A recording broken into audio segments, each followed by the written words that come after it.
자, 우리가 집합이라고 하면 이제 머리를 아프게 만들어요. 집합이라고 하면 이미 뭐 중학교 때부터 우리가 집합에 대한 내용을 했는데, 그래서 오늘은 이제 퍼지 집합을 하기 전에 일반 집합을 설명을 하고, 그 다음에 이제 일반 집합과 퍼지 집합을 연계를 하니까 별거 아니라는 것을 금방 알 거예요. 그래서 퍼지 집합과 일반 집합을 여러분이 오늘 이해하면 좋을 텐데, 오늘 뭐 날씨가 어제까지 춥다가 오늘 이제 좀 따뜻한 그런 봄이 왔는데, 여러분이 따뜻하다고 할 때, 뭐 예를 들면 오늘 온도가 적당하다 라고 할 때 그 적당하다고 하는 온도의 범위를 어떻게 설정을 해요? 여기는 지금 30도를 적당한 온도라고 설정을 해놨네요. 그러면은 여기에 대해서 동의를 할 수 있는 사람은 별로 없을 것 같아. 여름이나 뭐 30도면 적당하다고 얘기하시겠지만, 지금 우리가 적당하다고 하면 시원하다고 하는 정도, 한 20도? 또는 그거보다 좀 낮은 온도를 얘기하겠죠. 그러면 예를 들면 시원하다라고 하는 온도를 우리가 정의하라고 하면 대부분의 사람들이 시원한 온도는 몇 도부터 몇 도까지다 이렇게 얘기 안 하잖아요. 그렇다고 또 시원한 온도는 20도다 이렇게 하는 사람도 없고. 그러니까 우리가 이제 체감하는 온도가 다른데, 저는 이제 이 시계를 보면서 여기에 온도가 나타나게 해놨는데, 온도를 보면 체감 온도가 여기 나오거든요. 그러면 지금 체감 온도가 얼마가 나오느냐면 10도가 나와요. 근데 실제 온도는 10도가 아니라 현재 고척동의 8시에 오늘은 체감 온도와 현재 온도가 똑같네요. 10도. 체감 온도는 9도로 나오네요.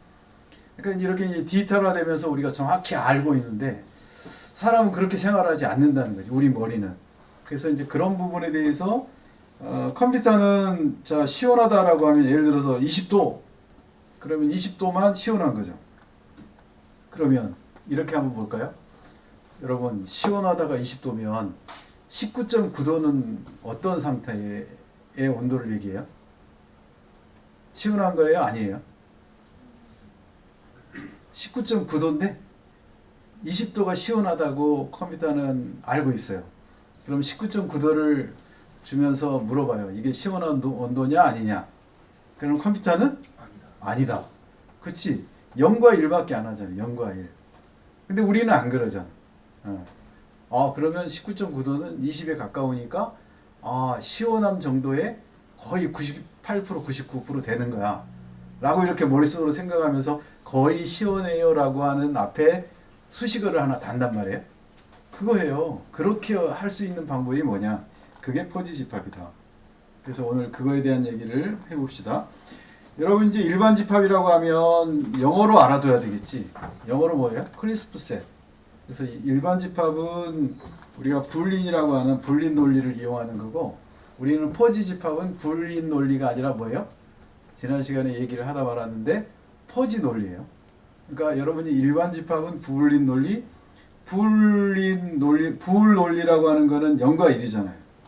그러니까 이진 집합 또는 여기에 속한 원소가 엘리먼트가 0이냐 1이냐, 그러니까 소속하는 값이 0이냐 1이냐, 이제 이런 부분이 헷갈리는 거죠. 이런 부분이. 그래서 우리가 일반 집합을 얘기할 때 이런 그림을 보면, 이런 그림을 우리가 뭐라고 하느냐면 벤 다이어그램이라고 들어봤을 거예요, 아마 옛날에.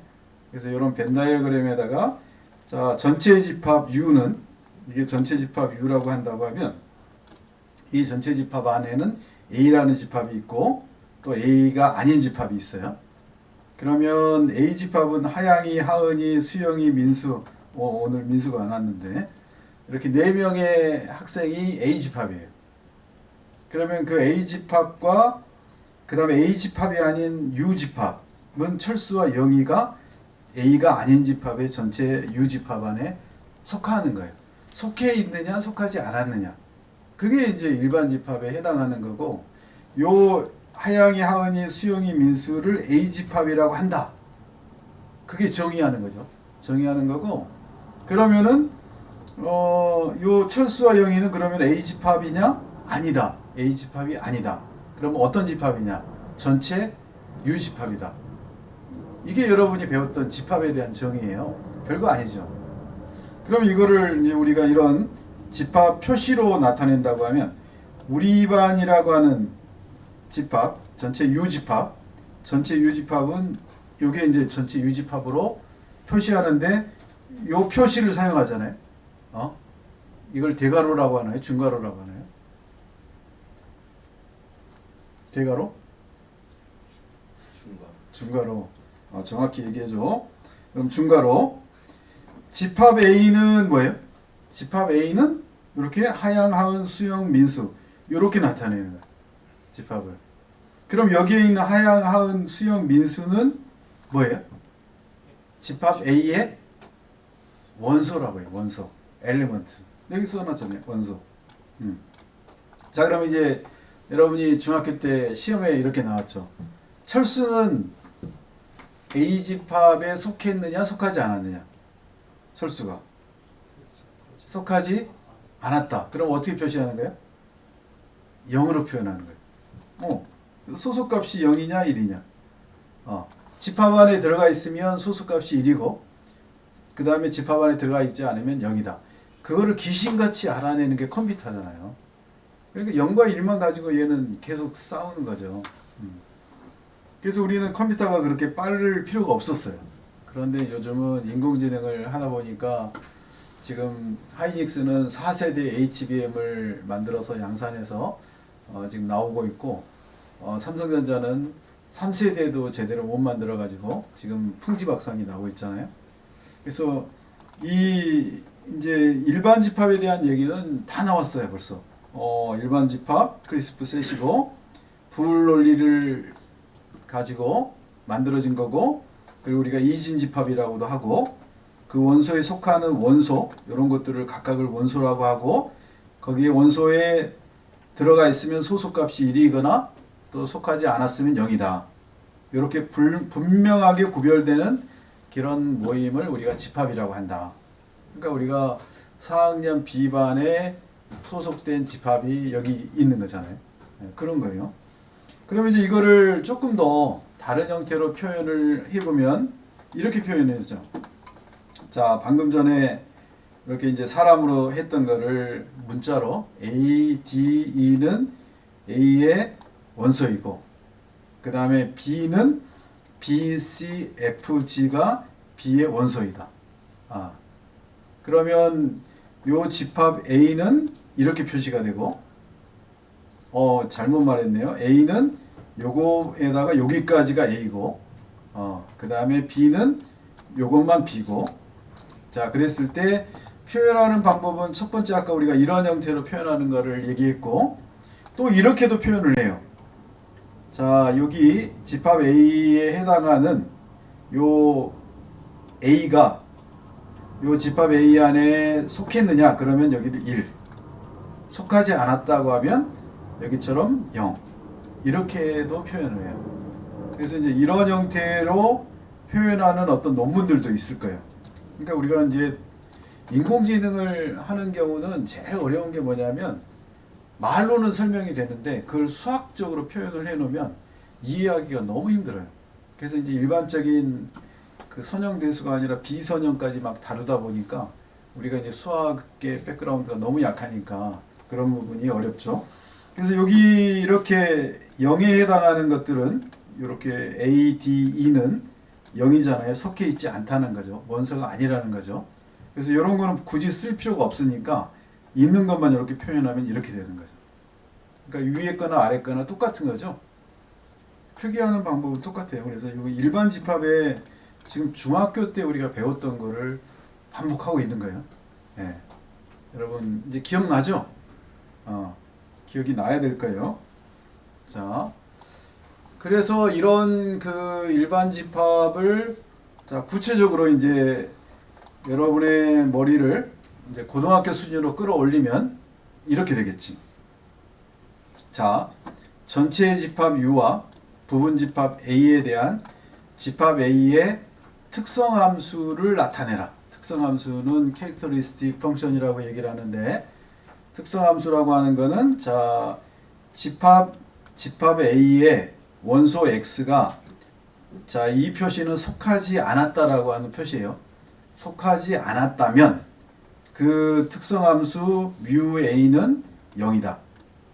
지금 똑같은 얘기를 수학적으로 이렇게 표현을 하는 것을 특성함수라고 얘기하는 거예요. 그래서 여러분이 이 특성함수는 아마 많이 봤을 거예요. 수학책에서도 많이 봤고 여기저기 논문에서도 많이 봤을 거예요. 자, 두 번째로 전체 집합 U의 모든 원소 X에 대해서 모든 원소 X. 자, 그래서 여기 U라고 하는 거는 아까 얘기한 대로 전체 집합을 나타낼 때 U로 표기하고요. 그 다음에 요 표시는 속하느냐, 속해 있지 않느냐. 그러니까 이제 이런 거를 다 잊어먹었으니까 오늘 이걸 보면서 여러분이 옛날 기억을 다시 되살려서 머릿속에다가 이렇게 기억을 해두면 이제 4학년이 되는 거죠.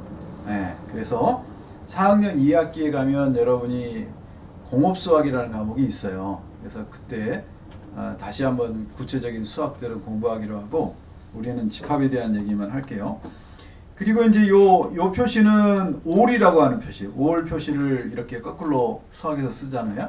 그래서 올이라고 하는 거는 모든 x의 원소, 모든 원소. 요 x는 원소를 대표하는 것을 나타낼 때 x라고 이제 하는 거죠. 자, 그럴 때 만약에 x가 A 집합 부분 집합 A의 원소이면 이 특성함수 뮤A의 가로 x는 1이다 라고 하는 거예요. 그래서 여러분이 특성함수라고 하는 거를 이렇게 표현한다. 결국에는 뭐예요? 소속값이 0이냐 1이냐를 나타내기 위한 하나의 수학적인 표현이라고 보면 돼요. 특성함수라고 하는 거는. 그래서 자, 이렇게 표현이 되고, 그러면 이제 벤 다이어그램으로 나타내면 이게 전체 집합 U고, 그러니까 방금 전에 봤던 요거는 여러분이 쉽게 이해를 했잖아요.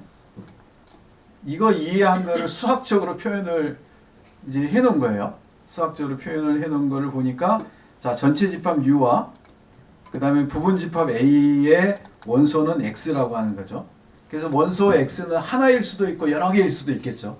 그러니까 대표적인 원소 X 하나를 지금 대표로 나타내는 거예요.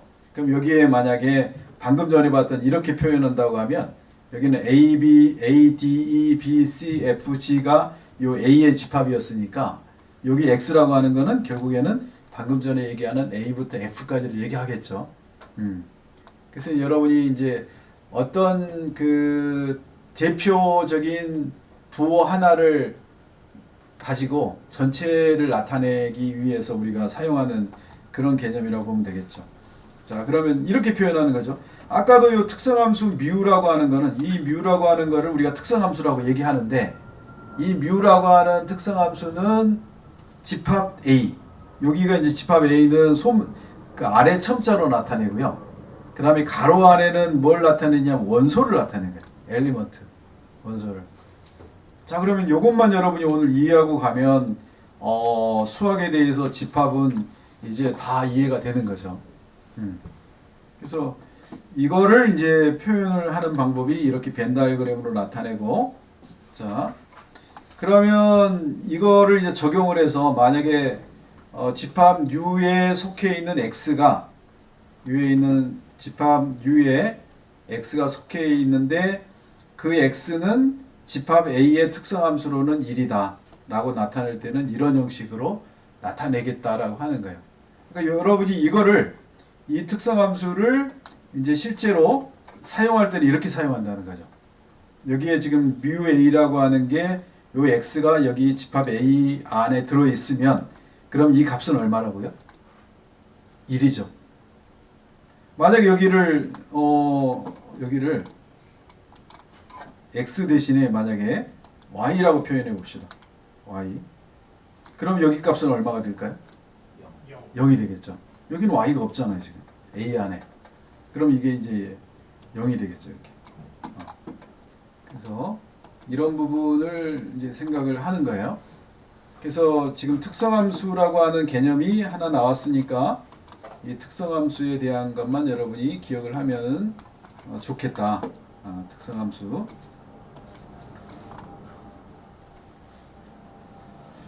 자, 그래서 이 특성함수를 우리가 정의해 놨고, 그래서 이 특성함수 형태로 우리가 다양한 것을 표현하는데, 이제 집합에서 결국에는 우리가 하려고 하는 게 뭐냐면 방금 전에 해봤던 것처럼 여기 집합 A와 집합 B가 있는데 집합 A와 집합 B에 공통으로 들어가 있는 것들은 어떤 거냐, 이런 거를 표현할 때 어떤 형식으로 표현하느냐면, 자, 유니온이라고 하는 합집합이라고 하는 거와, 자, 교집합이라고 하는 거와 또 여집합이라고 하는 거와 막 이런 것들로 표현을 했던 기억이 날 거예요. 자, 그러면 이 합집합이라고 하는 거는 뭐 여러분이 잘 알고 있듯이 디지털 논리회로를 이미 했으니까 집합 A와 집합 B에 각각에 속해 있는 모든 것들을 다 합치는 거를 우리가 합집합이라고 하고, 그 다음에 공통으로 들어가 있는 거를 두 번 카운트할 필요는 없고 한 번만 카운트하면 되겠죠. 그럼 예를 들어서 집합 A가 1, 2고 집합 B가 2, 3이면 A와 B의 합집합은 1, 2, 3이 되겠죠. 네, 여기다 표현 한번 해보세요. 여기다가 자, A는 1과 2고요. 그 다음에 B는 2와 3인데 우리는 이렇게 표현을 안 한다는 거죠. 왜? 2라고 하는 요 값은 A에도 있고 B에도 있잖아요. 그럼 이거를 여기다가 표현을 하겠죠. 그렇죠? 헷갈린 거 아니죠? 그냥 알고 있는 거죠? 네. 자, 그래서 우리가 이제 그 예를 들면 이렇게 표현하는 거를 아까 특성함수처럼 그 기호로 표현하면, 자, A와 B의 합집합은, A와 B의 유니온은, 유니온이니까 이렇게 U가 되겠죠. U 형태로 표시하겠지 뭐. 자, 그러면 어떻게 하느냐면, 자, X는 A에 속해 있고 또는 X는 B에 속해 있거나 A에 속해 있거나 B에 속해 있으면 이거를 합집합이라고 나타낸다. A나 B의 어쨌든 원소이면 이거를 합집합이라고 한다. 그러니까 우리는 개념은 알고 있는데 이거를 수학적으로 표현하면 그때부터는 우리는 이제 어려움을 겪으니까, 이런 게 나오면은 여러분이 이렇게 표현하는구나, 이렇게만 인식하면 돼. 인식. 애우려고 하지 말고 이거는 그런 의미를 나타내는 거구나. 지금 요 위에 이렇게 장황하게 설명해 놓은 내용이 이렇게 간단하게 표현이 되는구나. 그러니까 수학이라고 하는 거는 이런 거예요.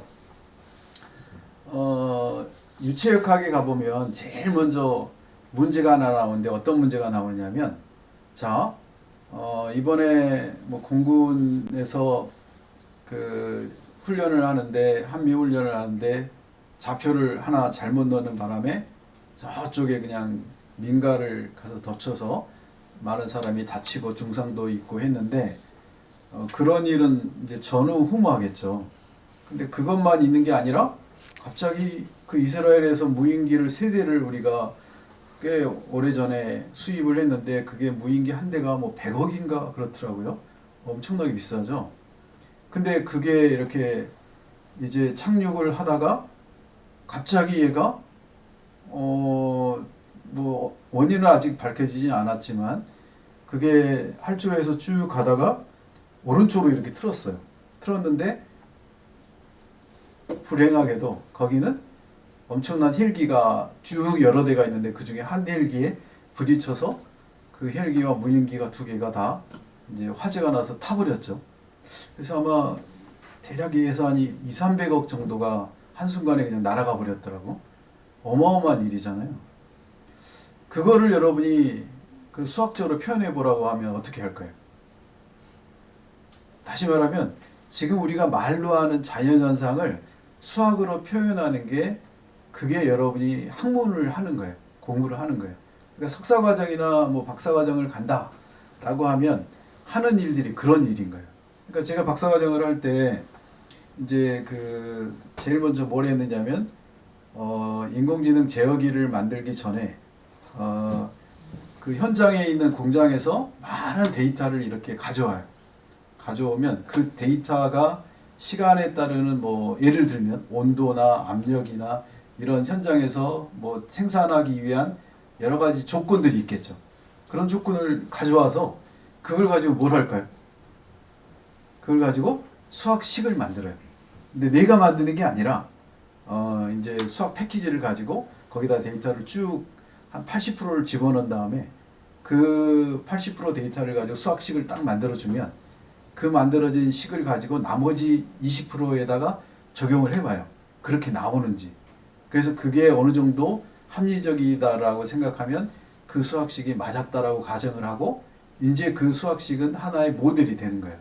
그래서 우리가 수학적인 모델을 만드는 게 일반적인 수학의 역할 중에 하나예요. 그러면 그 수학적인 모델을 표현하는 때 이런 형태로 표현한다는 거지. 그러니까 우리가 지금 방금 얘기했잖아요. 합집합에 대한 거를 이렇게 쭉 말로 설명을 해놨는데 이 설명을 보고 여러분이 이렇게 표현할 수 있어야 된다는 거지. 반대로 이 표현을 보고 여러분이 이렇게 말로 설명할 수 있어야 된다는 거예요. 그게 수학인 거예요. 그러니까 중학교 1학년, 2학년의 그 수학 문제를 여러분이 이제 결혼하고 나면 애가 중학교쯤 가면 엄마나 아빠한테 수학 문제를 좀 도와달라고 이렇게 여러분 자녀가 와서 물어볼 거예요. 그러면 야 그래도 내가 옛날에 학교는 대학교까지 나왔는데 설명을 딱 해주려고 문제를 봤더니 뭐예요? 야 너네 이런 거 배워? 우리 때는 그런 거 없었어. 왜? 그 엄청난 문장 안에 수학식을 만들어내고 그 수학식을 가지고 문제를 풀어야 되는 거예요. 그게 중학교 때부터 시작이 돼요. 여러분 때 그랬나요? 했을걸요. 근데 여러분이 별로 관심이 없었지. 그래서 우리가 수학이라고 하는 거에 대한 개념을 조금 바꿀 필요가 있고 왜 그러면은 그런 그 물리적인 현상을 말로 표현되는 것들을 수학식으로 만들어야 되느냐 이런 거죠. 원자로를 설계하는데 이번에 지금 민간국가로 지정이 된 이유 중에 한 가지가 뭐예요? 원자로를 설계하는 거기 그 소프트웨어 패키지를 한국 국적을 가진 연구원이 그거를 우리나라라고는 지칭을 안 하던데 어느 나라로 이렇게 빼돌리는 이메일이나 여러 가지가 그 발각이 돼서 지금 민간 국가로 작년에 지정이 됐다. 이렇게 지금 얘기가 나오고 있잖아요. 여러분 시사에 대해서 모르죠? 지금 최근의 이슈가 그거예요. 그래서 그걸로 인해서 우리는 그 여러 가지 이제 지금 어려움에 처해 있어요. 그게 4월 15일인가 실제로 이제 발동이 되면 민간 국가로 지정이 돼버리면 그때부터는 아마 원자로 수출하거나 원자로를 개발하거나 이런 데 어마어마한 문제가 생길 거예요. 그러면 왜 그런 문제가 그런 어려움이 있을 수 있을까 생각해 보면 지금 빌 게이츠가 소형 원자로에다가 어마어마한 돈을 투자를 하고 있거든요. 우리나라 업체들도 거기에 들어가 있고 그걸 우리가 이제 소형 원자로라고 얘기하는데 인공지능이 발달이 되면은 제일 먼저 지금 그 해당이 되는 게 어마어마한 데이터 센터를 만들어야 되고 그 데이터 센터에 많은 전기가 필요해요. 에너지가. 그럼 그 전기를 예를 들면 데이터 센터 하나 만들어 가지고 인공지능 컴퓨터를 돌리는데 어마어마한 전기가 들어가는데 예를 들면 수원시에 1년 쓰는 전기가 들어가는 정도다. 그러면 그 전기를 어떻게 땡겨올 거예요? 못 가져와요. 그래서 그 옆에다가 소형 원자로를 만드는 거예요. 그래서 아마 2030년 정도 되면 소형 원자로가 미국의 여러 군데 지금 만들어질 예정인데 그런 설계를 하는데 여러분 생각해 보세요. 설계를 하는데 다 만들어 놓고 그 다음에 어디가 제대로 되는지 가동이 되는지 원하는 대로 성능이 나오는지 그러면 아마 지구가 거의 끝날 때쯤에 개발이 될 거예요. 근데 어떻게 해요 요즘? 그거를 다 수학적으로 모델링을 해서 그 모델링한 거를 여러분이 예를 들면 배웠던 솔리드웍스나 그 다음에 패키지 플루언트나 CFD 에이스나 이런 엄청난 고급 패키지가 그 한 카피당 뭐 1억씩 하고 막 그러거든요. 그걸 가지고 돌리는 거예요. 그거를 돌리기 위해서는 뭐가 필요하냐면 수학적인 모델이 필요한 거예요. 그러니까 여러분이 이제 단순하게 수학이라고 생각했던 것들이 이미 과학계에서는 그렇게 활용이 되고 있어요. 그러니까 여러분이 나는 단순하게 지금 현재 솔리드웍스도 못 쓰고 있는데 솔리드웍스 안에 보니까 그런 그 유체의 흐름에 대한 모델링 할 수 있는 기능까지도 들어있는데 나는 써보지도 못했다. 그러면 이제 여러분이 반성을 해야 되겠지.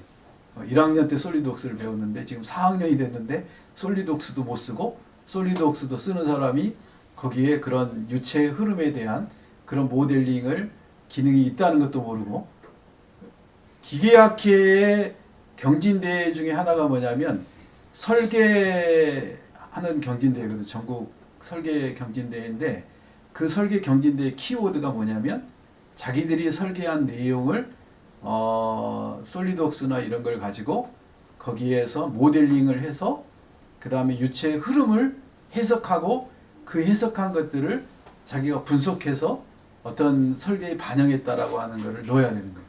그러니까 여러분이 수학에 지금 우리가 집합에 대한 이런 간단한 걸 하는데도 이렇게 이해가 안 된다 그러면 수학 공부를 좀 해야 되는 거예요. 여러분을 위해서.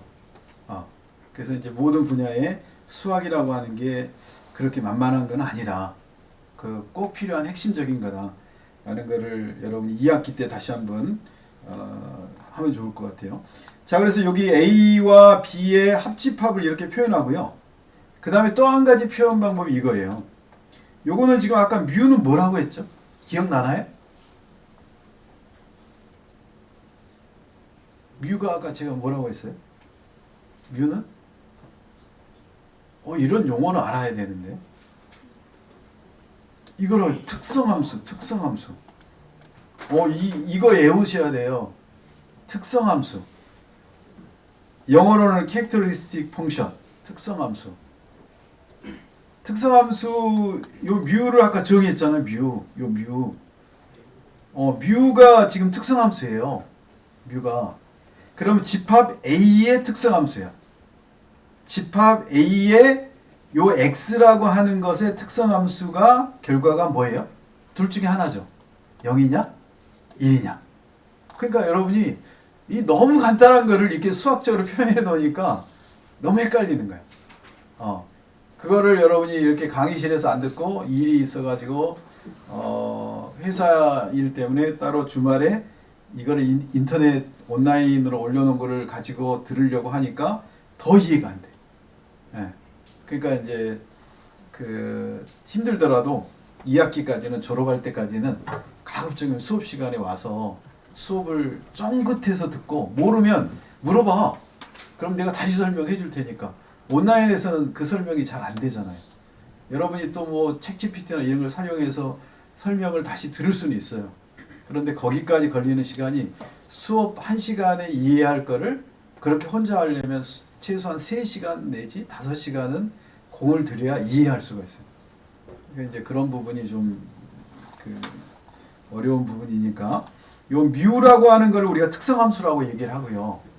그 다음에 뮤라고 하는 거에 대한 정확한 정의를 어떻게 했느냐면 집합 A의 원소 X의 뮤예요. 그러니까 요 지금 표현 자체가 여러분이 보기에 간단한 것 같은데 그렇게 간단하지는 않다라는 거예요. 여러 가지 집합의 요 A와 B의 합집합을 이렇게 표현을 하잖아요. 합집합을. 그래서 여러 가지 집합의 합집합을 A와 B의 합집합이다. A와 B의 합집합은 뭐냐면 자, 원소 X가 A의 원소이거나 B의 원소이면 요게 요 합집합 안에 들어간다 라고 하는 거예요. 쉽게 생각하면 이제 여기가 A가 1, 2고 B가 2, 3이면 A와 B의 합집합은 뭐냐면 자, A에 들어가 있는 원소 1, 2, 자, B에 들어가 있는 원소 2, 3 요거 전체를 다 얘기한다. 1, 2, 3이다 라고 하는 거예요. 그러니까 여기서 이제 여러분이 표현을 해주면 여기가 A는 1, 2였고 그 다음에 B는 2와 3이었다는 거죠. 그래서 여기에 보면 2는 A와 B에 공통으로 들어가 있는 원소고 그러면 A와 B의 합집합은 1과 2와 3이라는 거죠. 이거는 이제 여러분이 벤 다이어그램으로 하는 걸 너무나 쉽게 잘 알아요. 근데 그거를 수학적으로 표현해 놓으면 이제 헷갈리는 거지. 그래서 우리가 또 다른 표현 방법은 자, 이제 요렇게도 표현을 해요. 요게 아까 뮤가 뭐였죠? 뮤가? 특성함수잖아요. 특성함수의 결과치는 둘 중에 하나예요. 뭐와 뭐? 1이나 0이나. 속해 있으면 1, 속하지 않으면 0. 1시간 동안 했더니 이제 다 이해가 됐네. 이 정도면 되잖아요. 이게 일반 집합을 우리가 얘기하는 다예요. 그러면 자, 요 특성함수로 표현할 때는 이렇게 표현을 해요. 특성함수가 1과 0이었으니까 자, 요 A에 해당하는 X의 특성함수와 B에 해당하는 X의 특성함수 중에 둘 중에 1과 0, 0과 1, 1과 1, 0과 0 이런 네 가지가 나오잖아요. 디지털 로직에 보면. 그쵸? 거기에서 합집합이라고 하는 거는 맥스를 나타내는 거예요. 자, 이렇게 생각하면 되죠. 0과 0의 합집합은 뭐죠? 0이잖아요. 그 다음 0과 1의 합집합은 1. 1과 0의 합집합은 1. 1과 1의 합집합은 1. 다 하네. 그러면 결론은 뭐예요? 둘 중에 큰 거를 선택하면 되잖아요. 0과 0이면 큰 거는 0이잖아요. 1과 0 중에 큰 거는 뭐예요? 1이잖아. 그래서 우리가 합집합을 맥스로 표현해요. 맥시멈. 응? 자, 그래서 똑같은 표현이에요. 이 표현을 이렇게도 표현하는 거예요. 이렇게도. 그거를 조금 나눠서 표현하는 방법은 자, 그 특성함수 A와 특성함수 B 둘 중에 하나. 오화가 되겠지. 오화. 우리가 알고 있는.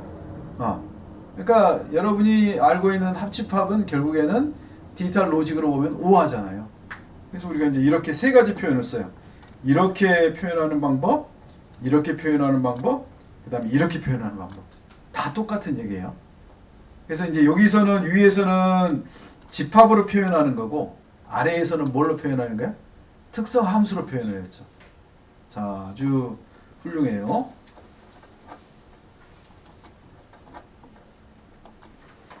자, 이제 유니온은 합집합에 대한 얘기예요. 유니온은 합집합에 대한 얘기고, 그래서 이제 유니온 합집합은 결국에는 오화로 표현이 된다. 우리가 디지털 논리회로를 해본 사람들은 다 알고 있듯이 오화라고 하면 금방 그냥 눈에 들어오잖아요.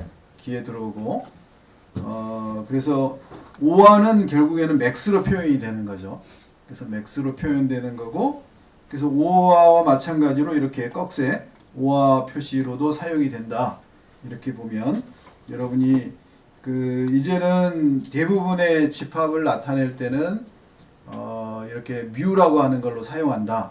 그래서 퍼지 집합이든 아니든 뮤라고 하는 걸 이용해서 표현하는 게 가장 쉬운 방법 중에 하나예요. 그래서 뮤가 뭐냐? 방금 배운 특성함수다. 그래서 일반 집합에 해당하는 특성함수는 0과 1 중에 하나고, 그리고 이제 합집합, 유니온하고 똑같은 개념이지만 자, 인터섹션이라고 하는 교집합이라고 하는 거는 A와 B에 공통으로 속하는 원소를 우리가 이제 교집합이라고 하잖아요. 교집합. 그래서 교집합에 대한 표시는 여러분이 이런 거죠. 1과 똑같이 1과 2와 3이 있는데, 자, A 집합은 1과 2고, 그 다음 B 집합은 2와 3이면 요 1, 2, 3 중에 공통으로 속해 있는 거는 여기 2잖아요. 그래서 2가 교집합이다. 그래서 교집합은 이렇게 인터섹션은 이런 형태로 나타낸다. 그리고 여기 교집합은 우리가 AND로 표현하는 거죠. AND로 표현하면, 자, 이제 AND로 표현했을 때, 자, 1과 0이면 얼마예요? 0이죠. 그러면 최소가 되는 거죠. 1과 1이면 1이고 0과 0이면 0이고, 그래서 이제 그게 교집합이니까 특성함수 뮤의 A와 B의 교집합에 해당하는 그 원소들은, 자, 집합 A의 원소 X의 특성함수와 집합 B의 원소 X의 특성함수의 최소값으로 나타낸다. 그리고 또 이제 아까와 마찬가지로 AND는 최소값은 이와 같이 이런 표시로 나타낸다. 그래서 세 가지가 이제 다 여러분이 기억이 되겠죠. AND, 미니멈, 그 다음에 요거 표시, 꺽쇠 표시. 자, 교집합은 쉽게 이해가 됐죠. 그 다음 세 번째, 차집합이라고 하는 게 있어요. 차집합. 그래서 디퍼런스, 차집합이라고 하는 거는 보면, 자, 원소가 1과 2고, 그 다음에 2와 3일 때, A에서, 집합 A에서 집합 B를 빼면, 그러면은 얼마가 되죠? 원소는 1이 되죠. 지금 A 집합의 원소는 1과 2였고, 그 다음 B의 집합은 2와 3인데, A에서 B를 빼는 거니까, 요 1만 남는 거죠. 네, 이걸 차집합이라고 얘기해요. 차집합. 그래서 차집합은, 자, A-B는, 자, A와 집합 A의 원소이고, 집합 B의 원소는 아니어야 되는 거죠. 네. 그러니까 이게 명확해지는 거죠. 그래서 우리가 지금 하나씩 접근을 하고 있는데, 이걸 보면 이제, 우리가 이렇게까지 표현하는 것을 이해할 수 있구나. 집합에 대한 가장 기본적인 것들을. 자, 두 번째로 특성함수로 표현하면, 집합 A의 뮤 특성함수와 그 다음에 1 집합 B의 특성함수. 그래서 왜 1-B라고 했을까? 1-B라고 했을까 보니까 특성함수는 1이거나 0이잖아요. 그러면 1에서 빼면은 그게 요 집합 B에 속하지 않으면 되는 거니까 결국에는 1에서 집합 B의 X의 뮤 특성함수 값을 빼주면 그러면 요 표현이 결국에는 이 표현이 되겠죠. 이제 이런 부분이 헷갈리는 거지. 예. 이해가 되죠, 그래도? 예. 자, 그래서 요 두 개에 해당하는 미니멈이 된다. 왜냐하면 미니멈이라고 하는 게 방금 위에 보면 end니까. 그래서 여러분이 아주 깊숙한 것까지 다 이해하려고는 하지 말고, 합집합과 교집합을 이해하고 나면 요 여집합의 표현 방법은 바로 비슷하게 나타나는 형태고, 그 다음에 여기만 바뀌고 나머지는 두 개 다 end가 되겠죠. 이렇게. 그래서 차집합. 그래서 차집합까지는 우리가 쉽게 이제 이해가 되는데, 차집합과 비슷한 게 있어요. 차집합과 비슷한 게, 여기까지만 하지 왜 또 여기까지 또 추가로 했는지는 모르겠지만, 여집합이라는 거예요. 컴플리멘트. 여집합. 그래서 여집합이라고 하는 거는 전체 집합 A와 전체 집합이 같으면, 자, 집합 U와 이게 전체 집합 U예요.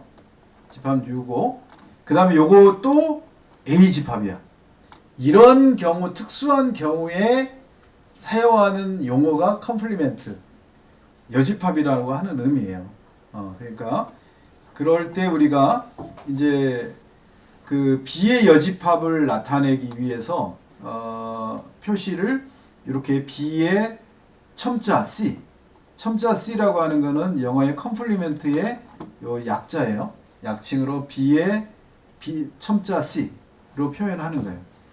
그래서 이제 U의 집합이 1, 2, 3이고 B가 2, 3이다. 여기가 이제 2, 3이고 그 다음에 U 전체는 1, 2, 3인 거죠.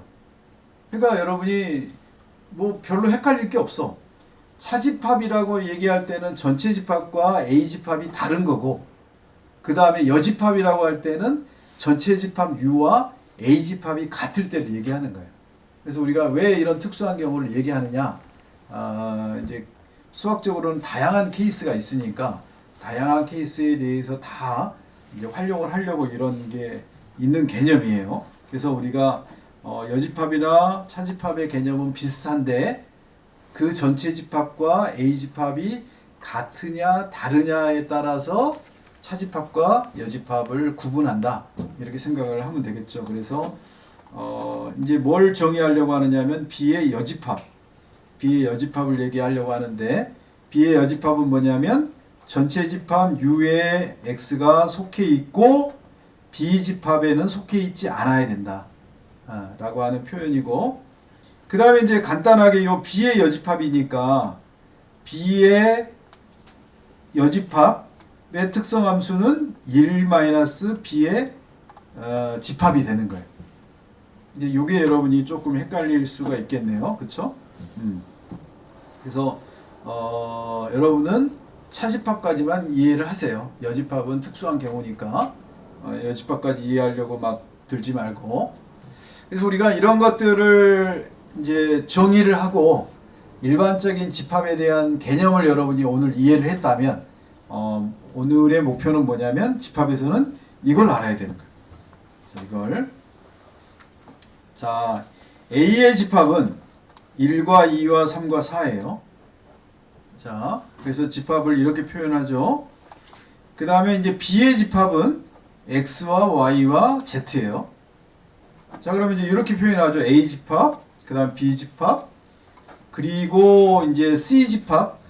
C 집합을 여러분이 이제 1, 2, 3, 4라고 이렇게 표현을 해놨어요. 1, 2, 3, 4로. 그럴 때, 자, 우리가 뭘 하려고 하느냐면, 자, A의 집합과 B의 집합과의 관계가 어떻게 되느냐. 그 관계를 R이라고 한다. 그러니까 쉽게 생각하면, 여러분 반하고, 그 다음에 주간반 A반하고 B반하고 A반하고, 자, A반하고 B반이 있는데, A반의 학생 1, 2, 3, 4와 그 다음 B반의 X, Y, Z라고 하는 학생과의 관계가 어떠냐. 관계는 뭐예요? 쉽게 생각하면 알고 있느냐, 모르느냐. 이게 이제 그 일반 집합에서의 관계를 나타내는 거예요. 그럼 알고 있으면 1이고 알고 있지 않으면 0이 되는 거죠. 자, 그렇게 표현하면 자, A반의 1이라고 하는 학생은 B반의 X라고 하는 학생하고 자, 뭐예요? 줄이 있다는 거는 알고 있다는 거지. 관계가 있다는 거예요. 알고 있는 거니까 이게 1이에요. 1이에요. 근데 A반의 1이라고 하는 학생하고 B반의 Y는 관계가 있어요, 없어요? 없어요. 그러니까 여기가 화살표가 없는 거죠. 쉽죠?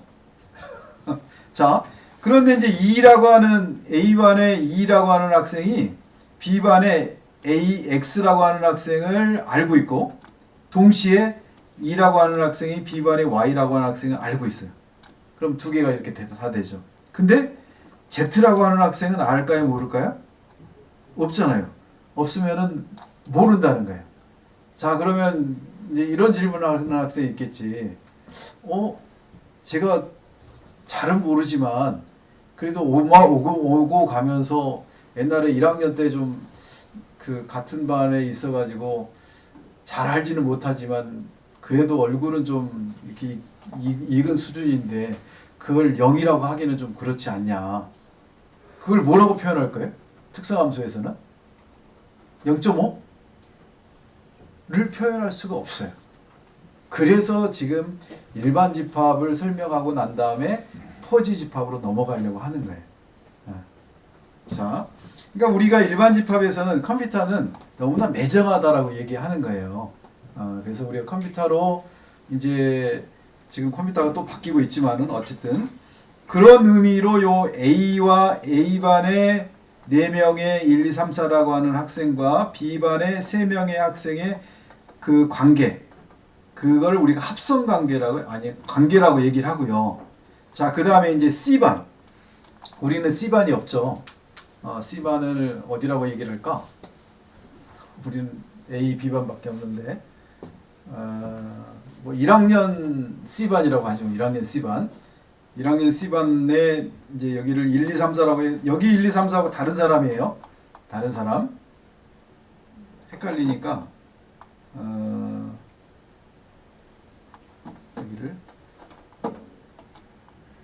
잠깐 여기를 이렇게 합시다. 여기를 A, B, C, D라고 하면 조금 덜 헷갈릴 것 같아요. 네. 자, 그러면 자, B반의 X와 C반의 1학년 C반의 A와 알고 있어요. 그리고 나머지 B, C, D는 몰라. 그리고 여기 Y는 B만 알아. B만. 그리고 Z는 D만 알아. 그러면 요 C는 완전히 뭐예요? 아무도 알고 있는 사람이 없어. 그런 표현이에요. 요게 관계라고 하는 게. 그래서 이제 B와 4학년 B반의 학생 그 집합과 1학년 C반의 C 집합과의 관계를 우리가 S라고 표현하는 거예요. 자, 그러면 이제 질문이야. 질문. 자, 노트를 꺼내 가지고 지금부터 이제 쪽지 시험을 보는 거예요. 어떻게 쪽지 시험을 보느냐? 자, A와 B와의 관계를 R이라고 하고요. 그 다음에 B와 C와의 관계를 S라고 했어요. 그러면 R, S 합성 관계는 어떻게 될까요? 여러분이 한번 그려보세요. 자, 제가 5분을 줄 테니까 한번 그려보세요. 무슨 의미인지 지금 헷갈려하고 힘들어하는 사람이 많은데, 자, 제가 결정적인 힌트를 하나 줄게요. 어떤 의미냐면, 자, 합성관계 R과 S라고 하는 거는, 자, B를 통해서 A와 C와의 관계가 뭐냐라고 하는 거예요. 그러면 여기에서 여러분은 지금 요 밑에다가 뭘 하나 그려야 돼? 요건 그리지 말고요. 요 밑에다가 뭘 그려야 되냐면, 자, 요렇게 A, 그 다음에 C를 그리고 요 A의 1, 2, 3, 4와 그 다음에 C의 A, B, C, D와의 관계가 어떻게 되느냐. 그거를 여러분이 이 표를 보고 이 화살표 선도를 보고 그리는 거예요. 그걸 우리가 합성관계 RS라고 얘기하는 거예요. 자, 한번 해보세요. 여러분이 RS 합성관계라고 하는 거는 다른 게 아니고 이제 이렇게 생각하면 돼요. 자, 1이라고 하는 A반의 1이라고 하는 사람이 저기 C반의 A라는 사람하고 어떤 관계가 있느냐. 자, 보세요. X라는 사람을 통해서 1이라고 하는 사람이 관계가 있고, 그 다음에 X라는 사람이 A라는 사람과 관계가 있잖아요. 그러면은 A는 A하고 관계가 있는 거예요. 우리가 아까 뭐 했어요? 그 합성관계하고 그 다음에 합집합하고 교집합을 했잖아요.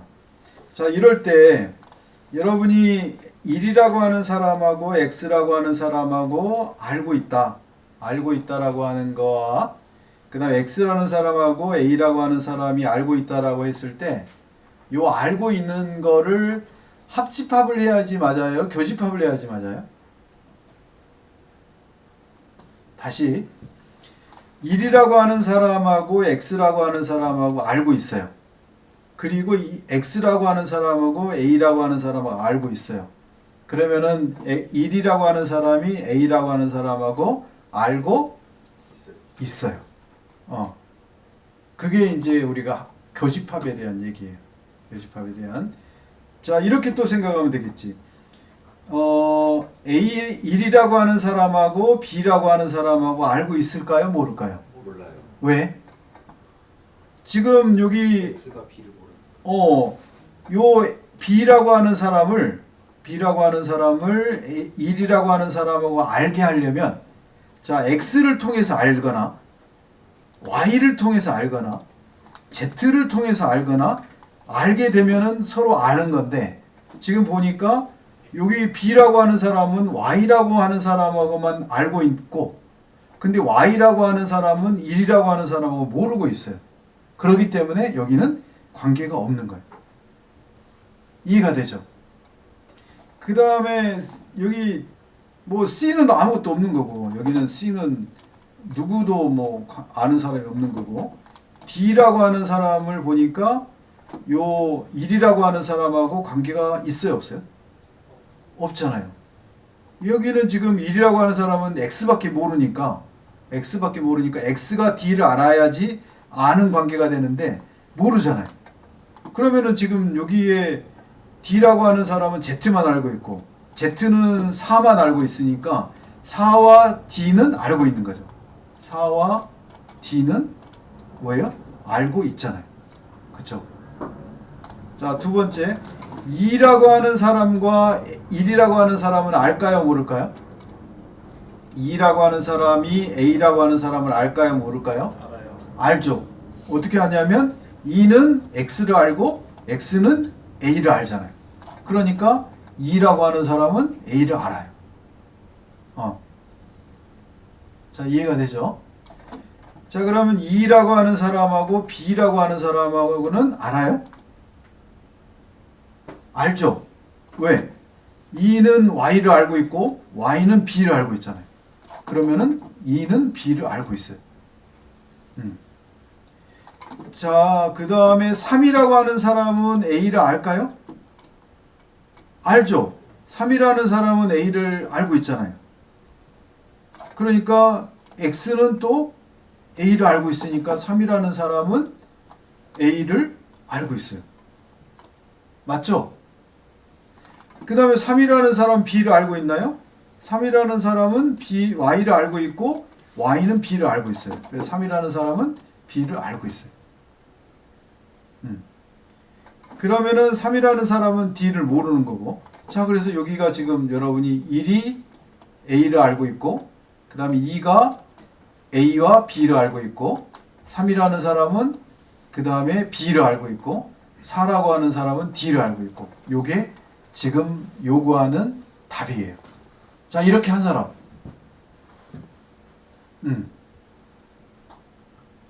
예, 그래도 많이 했네요. 자, 이렇게 우리가 합성관계를 표현을 하는 거예요. 자, 인공지능을 우리가 생각을 하면 지금 요게 입력이고 A가 입력이고 C가 출력이라고 얘기를 하면 자, 입력과 출력과의 관계를 나타내는데 우리가 뭐 A반에 1이라고 하는 학생과 C반에 A라고 하는 학생의 관계를 나타내는데 요 1이라고 하는 학생이 X를 통해서 A를 알 수 있는 확률이 1이고 1이면 1이다. 이게 말이 안 되잖아. 1이라고 하는 사람하고 X라고 하는 사람이 아주 친밀해. 그리고 X라는 사람하고 A라고 하는 사람은 아는데 별로 친밀하지 않아. 그러면 요 1이라고 하는 사람하고 A라고 하는 사람은 친밀도가 1이 될 수가 없는 거예요. 그렇다고 0이라고 할 수도 없잖아. 그럼 우리는 알고 있잖아. 아, 그 중간쯤 아래 한 0.2나 0.3쯤 되겠다. 이렇게 생각할 수 있잖아. 이거를 뭐라고 한다? 이거를 추론이라고 해요. 추론. 그러니까 여러분이 우리 머리가 얼마나 합리적인지 이 대단하다니까. 그래서 어지간한 로봇하고는 비교가 안 돼. 근데 이제 특정한 목적을 가지고 만든 로봇보다는 우리가 못하지. 왜냐하면 로봇은 그 기름이 그렇게 튀겨도 치킨을 튀기는데 전혀 문제가 없잖아.